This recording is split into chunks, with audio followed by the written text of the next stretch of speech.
Hello friends, कैसे आप सब। तो डियर, आज का जो क्लास है ये है आपका इंग्लिश पैरालॉजी का chapter world learning and acquisition. तो आज इसी क्लास को हम लोग कंटिन्यू करने वाले हैं। ये इसका सेकंड पार्ट है और फर्स्ट पार्ट जो है ना ये हम लोग डिस्कस कर चुके हैं, जिसमें हम लोग थ्योरीज देखे थे, कुछ क्वेश्चन देखे थे। और आज की क्लास में हम लोग कुछ MCQ क्वेश्चन डिस्कस करेंगे और इस चैप्टर से रिलेटेड आपका प्रीवियस ईयर क्वेश्चन डिस्कस करेंगे। ये जो चैप्टर है बहुत इंपॉर्टेंट है, क्योंकि इस चैप्टर से हमारा जो है जितने भी आपका पियाजे हो गया, चॉम्स्की हो गया और आपका वाइकॉस्की हो गए, पैब्लोव हो गए, उनकी कॉन्सेप्ट इसी में आता है। ठीक है, तो चलिए हम लोग स्टार्ट करते हैं आज का क्लास। पहला क्वेश्चन देखिए, which one of the theories based on habit formation sells that humans और any creatures give response due to stimulus और human learns due to stimulus. तो देखिए कौन सा थ्योरी था जो कि हैबिट फॉर्मेशन पे बेस्ड था, और इसमें कोई भी क्रिएचर जो था या ह्यूमन बींग्स वो स्टिमुलस के कारण जो है लर्न करता है। ठीक है, या human learn due to stimulus, या रिस्पॉन्स करता है तो स्टिमुलस के कारण। तो पहला है classical conditioning, operant conditioning, generalisation, adaptation. तो इसका करेक्ट आंसर क्या हो जाएगा? इसका आंसर हो जाएगा, आपका आंसर ए हो जाएगा, क्लासिकल कंडीशनिंग हो जाएगा। तो हम लोग देखिए पैब्लोव ने क्लासिकल कंडीशनिंग की बात की थी, और क्लासिकल कंडीशनिंग जो था ना ये बेस्ड था वो हैबिट फॉर्मेशन में, जिसमें कोई ह्यूमन जो था ना वो रिस्पॉन्स करता है स्टिमुलस के कारण और लर्न करता है स्टिमुलस के कारण। ठीक है, जो कि एग्जाम्पल हम लोग देखे थे, जो एक्सपेरिमेंट हुआ था कुत्तों पे, जो एक्सपेरिमेंट हुआ था जिसमें कि हम जब घंटी बजाई जाती है तो उसे खाना दिया जाता है, और जैसे ही घंटी बजता है ना तो वो कुत्ते से लार टपकने लगता है। तो फिर कुछ दिन के बाद ये देखा जाता है कि अगर आप घंटी जैसे ही बजेगा ना लार अपने आप जो है टपकने लगता है, अगर आप खाना ना दे तब भी वो टपकने लगेगा। ठीक है, तो ये जो रहता है स्टिमुलस के कारण हुआ, खाना जो था स्टिमुलस के कारण हुआ, और एक तरीके से हैबिट बन जाता है उसका कि घंटी बजेगा तो उसके खाना मिलेगा। ठीक है, तो यही था आपका क्लासिकल कंडीशनिंग जो कि आपका पैब्लोव ने कहा था।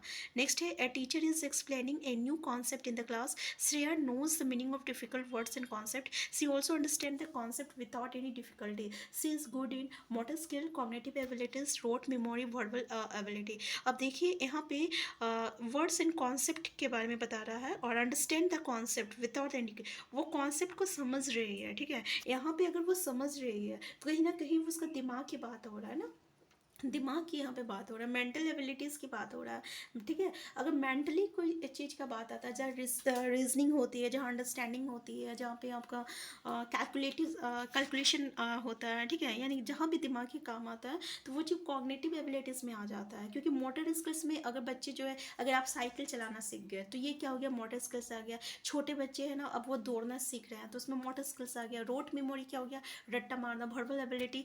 ठीक है, बोलना। तो आंसर क्या हो जाएगा, आंसर सेकंड वाला हो जाएगा। नेक्स्ट क्वेश्चन है, according to Vygotsky learning in a child और adult take place due to inborn ability, scientific attitude और social interaction, introduction of stimulus. तो हम लोग चारों के बारे में पढ़े थे, आपका पियाजे के बारे में, चॉम्स्की के बारे में, और क्या वाइकॉस्की और पैब्लोव। पैब्लोव क्या कहते हैं, क्लासिकल कंडीशनिंग हैबिट फॉर्मेशन के कारण ड्यू टू स्टिमुलस बोलते हैं।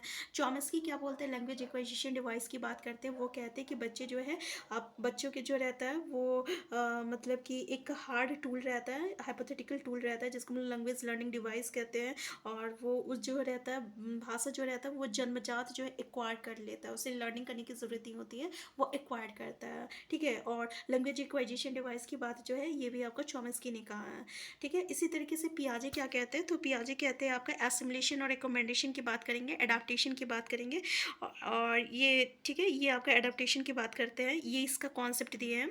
ठीक है, तो क्वेश्चन पूछा जाएगा कि अगर मान लीजिए एसिमुलेशन, एडाप्टेशन और रिकमेंडेशन की बात किसने कहा है, तो आपका पियाजे ने कहा है। वाइकॉस्की जो है ये सोशल इंटरेक्शन की बात करते हैं, पीयर रिलेशनशिप की बात करते हैं, कॉमन। और तो यहाँ पे देखिए सोशल इंटरेक्शन आ गया, आंसर थर्ड जो रहेगा करेक्ट आंसर हो जाएगा। सोसाइटी की बात करते हैं। ठीक है, सोसाइटी की बात करते हैं, और पीयर रिलेशनशिप मतलब एक दूसरे का जो रिलेशनशिप होता है आमने सामने, इसकी बात करते हैं। ठीक, तो आंसर क्या हो जाएगा, आंसर आपका थर्ड हो जाएगा, सोशल। वाइकॉस्की को कैसे याद कर लीजिएगा, वाइकॉस्की कॉमन क्वेश्चन है जो कि सीटेट में बार बार पूछा जाता है। और वाइकॉस्की को बस याद रखिए, सोसाइटी से याद कर लीजिए, सोसाइटी सोशल देखने को मिल जाए, इंटरेक्शन देखने को मिल जाए, वही उसका आपका आंसर हो जाएगा। अब हम लोग जो भी पढ़ेंगे ना उसको हम लोग कीवर्ड से रिलेट करेंगे, आपको पूरा पढ़ना नहीं है कि भाई इसका इतना थ्योरी पढ़ो वो पढ़ो, ये नहीं कहते। आपका जो हमारा मनोवैज्ञानिक है ना उनके बारे में हम लोग क्या करना है, उनके बारे में बस जो है कीवर्ड पढ़ना है, ठीक है। यहाँ पे हम लोग इस चैप्टर में हम लोग क्रिटिकल पीरियड की बात किए थे। क्रिटिकल पीरियड क्या होता है, यहाँ से क्वेश्चन आता है। क्रिटिकल पीरियड वो टाइमिंग पीरियड होता है जिसमें बच्चे का जो लर्निंग होता है बहुत ही तेज होता है और बच्चे बहुत ही स्पीडली जो है भाषा को सीखते हैं। तो जो कि आप देख सकते हैं कि 5 साल तक के जो बच्चे रहते हैं बहुत ही स्पीडली जो है भाषा को सीखते हैं, तो उसी को क्रिटिकल पीरियड कहा जाता है, ठीक है।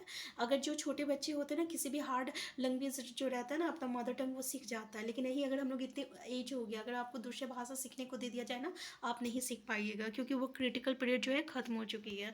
नेक्स्ट क्वेश्चन है, अकॉर्डिंग टू पियाजे लर्निंग ओकर्स ड्यू टू। पियाजे किसकी बात की है, एसिमिलेशन एडाप्टेशन की बात किया है, तो आंसर थर्ड हो जाएगा, है ना। नेक्स्ट क्वेश्चन है आपका कि the children suffer from lack of self esteem when they are not allowed to eat when they want, not able to express their feelings to word और language, are not allowed to play with friends. देखिए, from the lack of self esteem, self esteem कब होता है, जब वो अपनी feeling को express नहीं कर पाते हैं, ठीक है ना। यहाँ पे देखिए पॉजिटिव क्वेश्चन पूछा है, not allowed to eat when they want, ये तो नहीं हो सकता। जब वो अपनी फीलिंग को एक्सप्रेस नहीं कर पाते तो वो सेल्फ स्टीम की उनमें अभाव होती है, आंसर थर्ड हो जाएगा। नेक्स्ट क्वेश्चन है, which is not a very good method of learning vocabulary, writing, watching movies, talking and reading. अगर हम देखें राइटिंग या वाचिंग मूवीज कर रहे हैं तो ये तो कुछ नहीं होगा, पहले सेकंड वाला तो आप ऐसे ही काट दीजिए, ठीक है। गुड मेथड ऑफ लर्निंग नहीं है, राइटिंग भी नहीं है। अगर हम टॉक कर रहे हैं, रीड कर रहे हैं, ये हमारा आंसर हो सकता है, आंसर फोर हो जाएगा आपका, ठीक है। जो कि आपका good method is not a good method बोला है, तो आंसर फोर हो जाएगा। नेक्स्ट है, teacher in class 2 shows real objects one by one and then calls out its name. Her purpose in doing this activity is motivate the children and make lesson interesting, helping learners to acquire vocabulary by associating words with real life object. यहाँ देखिए real life object की बातें कर रहा है और ये उसको सामान भी दिखाती है। वो कहती है देखो ये एप्पल है, एप्पल दिखा के बोलती है एप्पल है, पेन दिखा के बोलती है पेन है, ठीक है। तो ऐसे ही हम लोग छोटे बच्चे को भी ऐसे ही पढ़ाते हैं ना, सब्जी लाते हैं और क्या कहते हैं, देखो ये ब्रिंजल है, ये कैबेज है, तो इससे बच्चे जो है ना जल्दी कॉरिलेट कर लेते हैं। अगर आप सिर्फ कैबेज बोलिएगा तो वो समझ में नहीं आएगा कि वो कैबेज किसको कहते हैं, अगर ऑनियन बोलिएगा तो उसको समझ में नहीं आएगा ऑनियन किसको कहते हैं। लेकिन अब ऑनियन जो है दिखा के, क्योंकि वो रियल लाइफ ऑब्जेक्ट हो गया, तो यहाँ पे ये क्या करता है, helping learners to acquire vocabulary by associating words with real life object, answer second हो जाएगा। नेक्स्ट होगा आपका the best way to develop a child's vocabulary at the initial stage is to. पहला ऑप्शन है आपका leave the child alone with story books, make him go to school at a very young age, और encouraging in talks with the child and reading out aloud so the child various programmes on TV. अब देखिए कैसे बोल रहा है, vocabulary initial stage में आप कैसे डेवलप कर सकते हैं। तो अगर हम बच्चे को अकेले स्टोरी पढ़ने, वो क्या पढ़ेगा अकेले, ये तो गलत हो गया ऐसे ही। उसको बहुत ही छोटे समय से पढ़ाएंगे तो क्या वो सीख लेगा अगर आप ध्यान नहीं दीजिएगा। क्या हम टीवी का प्रोग्राम्स दिखाएंगे तो उससे उसका वोकैबुलरी तेज होगा। जब तक हम उसके साथ इंगेज नहीं होते हैं, इंगेज क्या हो गया यहाँ पर, रियल लाइफ सिचुएशन हो गया, और रियल लाइफ सिचुएशन जब भी होता है वो बेटर वे ऑफ अंडरस्टैंडिंग और बेटर वे ऑफ लर्निंग होता है। इसलिए हम आंसर थर्ड जो रहेगा इसका करेक्ट आंसर हो जाएगा। नेक्स्ट है आपका, a child of class 2 falls sick very often, he has to be absent from class to seek medical advice again and again. This problem will affect his cognitive abilities, motor skills, learning second language, talking and speaking. अब देखिए class 2 का बच्चा जो है बार बार वो बीमार पड़ता है और एब्सेंट करता है अपने क्लास में टू सीक मेडिकल एडवाइस, और बार बार मेडिकल एडवाइस लेता है अगेन एंड अगेन। तो ये प्रॉब्लम से क्या होगा, इस प्रॉब्लम से क्या क्रिएट होगा, क्या उसकी कॉग्निटिव एबिलिटीज़ क्रिएट होगी, क्या मोटर स्किल्स होगी, या लर्निंग सेकेंड लैंग्वेज होगा, या आपका टॉकिंग एंड स्पीकिंग होगा। अगर हम लोग देखिए इससे जो है उसके इफेक्ट क्या करेगा आपका, टॉकिंग और स्पीकिंग से तो हो नहीं सकता, ठीक है। तो और मोटर स्किल से हो नहीं सकता, मोटर स्किल से कोई रिलेट नहीं है यहाँ पे, टॉकिंग एंड स्पीकिंग से भी नहीं है। कॉग्निटिव एबिलिटीज़ मेंटल कैलकुलेशन की, मेंटल की बात करें यहाँ पे, यानी दिमागी जहाँ दिमाग का यूज़ होता है, ठीक है। तो यहाँ पे अगर हम लोग सेकेंड लैंग्वेज का लर्न हो रहा है तो यहाँ पे ये कहीं ना कहीं इसको इफेक्ट करेगा। नेक्स्ट है आपका सेकेंड लैंग्वेज मतलब क्या हुआ कि बच्चे जो है ना उसका मदर टंग है, लेकिन स्कूल में हमेशा मदर टंग ही तो नहीं होता है, वहाँ पे इंग्लिश सेकेंड लैंग्वेज को पढ़ाया जाता है। तो यहाँ पे अगर कोई लैंग्वेज पढ़ाया जा रहा है तो वहाँ पे उसको हार्म करेगा, ठीक है। तो नेक्स्ट क्वेश्चन है, Aarti Saxena and English teacher of class 5 always tries her learners should pronounce the word correctly and spell it correctly. Which aspect of vocabulary development she tries to develop in her learner? Semantic, phonetic and graphic. तो आप देख सकते हैं कि यहाँ पे कौन सी vocabulary development वो ट्राई करने की खोज रही है. प्रोनाउंस करती है और फिर करेक्ट करेगी और स्पेल इट करेक्टली. ठीक है, यानी सही सही उसको जो है बोलने के लिए कहती है. तो इससे क्या होता है, इसका करेक्ट आंसर क्या हो जाएगा? तो वो क्या करने की कोशिश कर रही है, वो सीमेंटिक उसकी सीमेंटिकली जो है, सीमेंटिक क्या होते हैं, स्ट्रक्चर पे वो ज़्यादा ध्यान दे रही है. नेक्स्ट है which of the following statement is correct. Learning is an unconscious process. और दूसरा है acquisition is a conscious process. Group activity helps in transfer information. Input from the target language in a complex graded manner can help in minimising the influence of mother tongue. अब देखिए क्या बोल रहा है, पहला ऑप्शन आप देख सकते हैं, ये जो है अनकॉन्शियस प्रोसेस है. स्टेटमेंट लर्निंग क्या है, अनकॉन्शियस प्रोसेस है. और एक्वाइजेशन जो है ना, ये आपका कॉन्शियस प्रोसेस है. और ग्रुप एक्टिविटी जो रहता है, ये हेल्प्स करता है ट्रांसफर ऑफ इंफॉर्मेशन. तो आपका कौन सा स्टेटमेंट जो रहेगा सही हो जाएगा. तो यहाँ पे अगर हम देखें, एक्वाइजेशन एक कॉन्शियस प्रोसेस है. ठीक है, बिल्कुल सही, कॉन्शियस प्रोसेस है. लर्निंग अनकॉन्शियस प्रोसेस है, अनकॉन्शियस प्रोसेस नहीं है. ये एक्वाइजेशन अनकॉन्शियस मतलब कि, और लर्निंग कॉन्शियस प्रोसेस हो जाएगा. ठीक है, और group activity transfer of, group activity अगर सब बच्चे साथ में मिलकर काम कर रहे हैं ना, तो एक दूसरे के नॉलेज को वो क्या होता है, एक दूसरे से कुछ सीखते हैं. तो कहीं ना कहीं ट्रांसफर ऑफ इन्फॉर्मेशन होता है. आंसर थर्ड हो रहा. और प्रीवियस ईयर क्वेश्चन इस चैप्टर से कैसा आता है, कैसा अभी तक पूछा गया, चलिए डिस्कस करते हैं. पहला क्वेश्चन देखिए, the right of children to free and compulsory education act 2009 has included all round development of the child as one of the aims of education. Because पहला तो ये है, it narrates the physical, mental and emotional aspect of the child. दूसरा, it ensures that every child is a part of a workforce. तीसरा बोल रहा है, every child grows rapidly between 6 to 14 years and proper health care is essential. अगर right to education जो है हमारा free and compulsory education act, जिसको हम लोग RTE एक्ट 2009 कहते हैं, इसमें ऑल राउंड डेवलपमेंट इंक्लूड किया गया बच्चे का. तो ऑल राउंड डेवलपमेंट मतलब क्या हुआ कि उसका शरीर के साथ साथ मेंटल और उसका इमोशनल, अगर फिजिकल, मेंटल, इमोशनल तीनों की बात कर रहा, तो ये ऑल राउंड डेवलपमेंट हो गया. तो आंसर 1 हो जाएगा. नेक्स्ट है आपका, teacher do not give the meaning of new words to learners directly. वो मतलब किसी भी न्यू वर्ड्स का मीनिंग को नहीं बता रही है डायरेक्टली. क्यों ऐसा कर रही है? ठीक है, पहला तो learners do not like to the given the meaning of the words, क्योंकि बच्चे पसंद नहीं कर रहे कि डायरेक्ट वो मीनिंग बता, कोई भी वर्ड दे और तुरंत उसका मीनिंग बता दे. दूसरा बोल रहा है, it prevent learners from discovering the meaning through puzzling out using clues. और थर्ड बोल रहा है, learners already know the meaning of the, क्या लर्नर्स को वर्ड का मीनिंग पता है ऑलरेडी, या vocabulary will not be riched, या टीचर का वोकेबुलरी रिच नहीं है. तो क्या हो सकता है, क्योंकि इट प्रिवेंट्स लर्नर, क्योंकि वो क्या चाह रही है कि बच्चे जो है उसका मीनिंग जो है खुद से जो है आपका डिस्कवर करे through puzzling out using clues. यानी अगर कोई स्टेटमेंट दे दी है और बोले कि इसका मीनिंग ये करो, जैसे हम लोग पैसेज से मीनिंग निकालते हैं ना, तो हम लोग कैसे निकालेंगे, हम लोग उस पैसेज को पढ़ते हैं, फिर उसको रिलेट करते हैं और फिर उसमें से मीनिंग निकालने की कोशिश करते हैं. तो कहीं ना कहीं हम लोग क्या कर रहे हैं, डिस्कवर कर रहे हैं. तो ये आंसर क्या हो जाएगा? अच्छा question, it prevents learner do not give the meaning of the new words to learn directly because it prevent learners from discovering the. तो आंसर क्या हो जाएगा? आंसर सेकंड हो जाएगा. नेक्स्ट क्वेश्चन देखिए कि teachers have learners construct their knowledge in English by, पहला option है giving the learners a lot of assignment and projects that will lead too much practice. अब ये तो ज़रूरी नहीं है. ठीक है, यहाँ पे देख लीजिए, हेल्प लर्नर्स कंस्ट्रक्ट, यानी वो चाहता है टीचर कि बच्चे जो है उसका नॉलेज बने इंग्लिश में, तो उसके लिए वो बहुत सारे असाइनमेंट और प्रोजेक्ट दे दिया प्रैक्टिस के लिए. ये तो सही नहीं है ना. दूसरा क्या कर रहा है, correctly every mistake in learner makes and giving the relevant rule of grammar as an immediate feedback.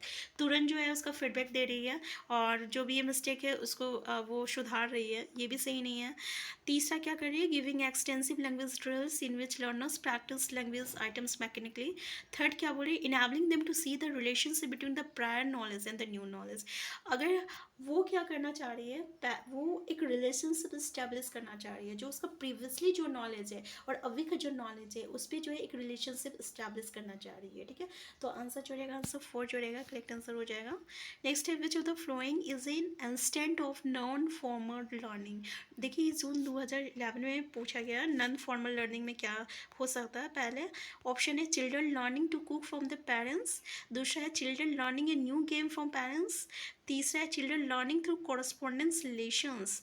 चौथा children learning to draw from their teacher, from their art teacher. Question क्या पूछा है, नॉन फॉर्मल लर्निंग क्या है? Non formal learning क्या है भाई? अगर बच्चे खाना बनाना सीख रहे हैं तो क्या ये लर्निंग है? लेकिन यहाँ पे हम लोग लैंग्वेज लर्निंग की बातें कर रहे हैं, तो कहीं मतलब कि पढ़ने की क्या कहते हैं, यहाँ पे जिस लर्निंग की बातें कर रहे हो उसके अकॉर्डिंग अगर हम लोग देखें, तो अगर हम लोग को के साथ कुछ हो रहा है, correspondence relation कुछ मतलब कि हो रहा, तो उससे अगर हम लोग कुछ पढ़ने की कोशिश कर रहे हैं, वहाँ पे देखिए अगर हम बात करें, अगर सिर्फ खाना बनाना सीख रहा है, ठीक है, ये सही है भाई, न्यू गेम सीख रहा फ्रेंड से, ये भी सही है, लेकिन वो किसी भी लेसन से अब कुछ लर्न कर रहा है, तो ये तीनों चीज़ तो इसी में आ गया ना, तीनों कॉन्सेप्ट इसी में आ गया। Draw from their art teacher, तो ये भी तो लर्निंग हो गया। लर्निंग कर रहा न्यू गेम, ये भी तो लर्निंग हो गया। कुक कर हो रहा है, ये भी तो लर्निंग हो रहा। मतलब तीनों तो correspondence रिलेशन से वो लर्निंग करना सीख रहा, इसलिए हम लोग आंसर थर्ड जो है कह सकते हैं, आंसर 3 जो रहेगा करेक्ट आंसर हो जाएगा। नेक्स्ट क्वेश्चन है, the main responsibility of language teacher as a facilitator is, as a facilitator क्या होना चाहिए, to create a number of opportunities for the learners to use the language meaningfully. दूसरा है to provide a lot of information and make the learners listen to it. तीसरा है to strictly control the class and cover the syllabus in quick. ये ज़रूरी नहीं है कि syllabus को कवर करो और स्ट्रिक्टली कंट्रोल करो। स्ट्रिक्टली जो है एक तरह का कीवर्ड, नेगेटिव कीवर्ड है, इसको पहले ही हटा दीजिए। To provide a lot of information and make the learners listen to it. अब बच्चे को बहुत सारी इन्फॉर्मेशन दो, बोलो कि तुम सुनते ही रहो, ये तो कोई बात नहीं हुआ यार। थर्ड फोर्थ ऑप्शन क्या बोल रहा है, to read the lessons aloud and provide explanation for each line, और एक्सप्लेनेशन दीजिए हर एक लाइन का। इसमें क्या बोल रहा है, to create a number of opportunities for the learners to use the language meaningfully. अब अपॉर्चुनिटीज क्या होता है ना, एक तरह का पॉजिटिव कीवर्ड है, क्वेश्चन हमें पॉजिटिव पूछा है, आंसर भी पॉजिटिव हो जाएगा, ठीक है। अगर यहाँ पे अपॉर्चुनिटीज बोल रहा क्या कहते हैं, अपॉर्चुनिटीज दे रहा, तो ये कहीं ना कहीं जो है एक पॉजिटिव कीवर्ड है, पॉजिटिव स्टेटमेंट है, पहला ही आंसर हो जाएगा हमारा। नेक्स्ट क्वेश्चन है, लैंग्वेज एक्वाइजेशन क्या है। अब देखिए लैंग्वेज एक्वाइजेशन हम आपको जब चैप्टर पढ़ाए थे तब बताए थे कि हमारा क्वेश्चन जो है ऐसे भी पूछा जाता है, तो आप इस तरीके का क्वेश्चन को, लैंग्वेज लर्निंग क्या है, लैंग्वेज एक्वाइजेशन क्या है, इस पर भी थोड़ा सा ध्यान दीजिएगा और उसका डेफिनेशन एक बार देख लीजिए। तो क्या बोल रहा है, पहला, requires the memorisation and use of necessary vocabulary. अब मेमोराइजेशन हो गया नेगेटिव, इसको तो पहले ही हटा दीजिए, क्योंकि मेमोराइजेशन, मेमोरी रटमाना, याद करना, वो तो कभी सही नहीं होता, गलत होता है, क्योंकि ठीक है। थर्ड सेकंड क्या बोल रहा है, involves a systematic approach to the analysis and comprehension of grammar as well as the memorization of vocabulary, ठीक है। और नेक्स्ट बोल रहा है, refers to the process of learning in native or second language because of the innate capacity of the human brain। अब देखिए second language जो बोल रहा है, process of learning in native और second language because of the innate capacity of the human brain। चौथा क्या बोल रहा है, it is a technique intended to stimulate the environment in which children learn their native language। Question क्या बोल रहा है, लैंग्वेज एक्वाइजेशन। हम आपको बताया था लैंग्वेज एक्वाइजेशन होता क्या है, लैंग्वेज लर्निंग क्या होता है। एक्वाइजेशन, जब हम अपने माता पिता से, अपने इन्वायरमेंट से, अपने सोसाइटी से जिस भाषा को एक्वायर कर रहे हैं, ठीक है, जिसमें हमें एफर्ट लगाने की ज़रूरत नहीं पड़ रहा, जो कि एफर्टलेस है। एफर्टलेस क्या होता है, जो कि हमारा मदर टंग होता है। मदर टंग क्या होता है, जो कि हम अपने घर से जो भाषा सीखते हैं वो मदर टंग होता है, ठीक है। जो मराठी माँ बाप के बच्चे हैं, जिसके माँ बाप बच्चे मराठी बोलते हैं, उसके बच्चे मराठी ही बोलते हैं। तो जिनके हिंदी बोलते हैं वो हिंदी, जो इंग्लिश बोलते हैं, अमेरिका में सब इंग्लिश बोलते हैं, बच्चे भी 2 साल के इंग्लिश बोलना सीख जाते हैं, लेकिन हम इतने बड़े होने के बाद भी इंग्लिश बोलना नहीं सीखते हैं। तो क्या है ये, तो ये जो है लैंग्वेज एक्वाइजेशन है, ठीक है। तो और लर्निंग क्या हो गया, अगर अब हम लोग जो है हिंदी बोलते हैं और इंग्लिश जाके स्कूल में सीखते हैं, तो ये लैंग्वेज लर्निंग हो जाता है, ठीक है। तो ये क्या होता है, एक stimulate the environment in which the children जो है लर्न कर रहा अपना नेटिव लैंग्वेज को, उसको हम लोग क्या कहते हैं, लैंग्वेज एक्वाइजेशन कहते हैं। तो पहला आंसर सही हो जाएगा, ठीक है ना। तो आप देख सकते हैं ये तीनों आपका गलत है। नेक्स्ट क्वेश्चन क्या बोल रहा हूँ, नॉर्म Chomsky refers to deep structure means a universal grammar underlying all language is corresponding to the innate capacity of the human brain. तो यही कहते हैं ना, innate capacity of the human brain और यूनिवर्सल ग्रामर की बात कौन कहते हैं, तो आपको चॉम्स्की कहते हैं। चॉम्स्की कहते हैं कि बच्चे में इतना ये रहता है, लैंग्वेज एक्वाइजेशन डिवाइस रहता है, यूनिवर्सल ग्रामर रूल्स रहता है कि वो किसी भी भाषा, वो अपनी जो मातृभाषा होता है, जो मदर टंग होता है, वो अपने आप सीख जाता है, उसको पढ़ाना सिखाया नहीं जाता, उनके पास जन्मजात ये होती है कि वो बच्चे अपनी भाषा को सीख लेते हैं, उसी को innate capacity of the human brain कहते हैं। देखिए यहाँ पे hidden set of grammatical rules learn to intensive study नहीं होगा। Transformation grammar that has led in turn to increase interest in comparative linguistic, ये भी नहीं होगा। A trend that English is the most common auxiliary language in the world, ये भी नहीं होगा। आप देख सकते हैं कि पहला ही जो है इनेट कैपेसिटी की बात कौन करता है, इनेट कैपेसिटी के बाद जो है, तो देखिए यहाँ पे पहला ही आंसर जो रहेगा करेक्ट आंसर हो जाएगा। तो आज की क्लास हम यहीं तक रखते हैं, और इसमें से और कुछ हमारा प्रीवियस ईयर क्वेश्चन है जो कि चैप्टर काफ़ी इंपॉर्टेंट है, लेकिन आप देख सकते हैं हमारा जो भी कॉन्सेप्ट रहेगा इसी कॉन्सेप्ट से चैप्टर से क्वेश्चन पूछे जाते हैं। तो कुछ क्वेश्चन है जो कि हम लोग नेक्स्ट क्लास में डिस्कस करने वाले हैं। चैनल में नया है, चैनल को सब्सक्राइब कर लीजिएगा। Thank you.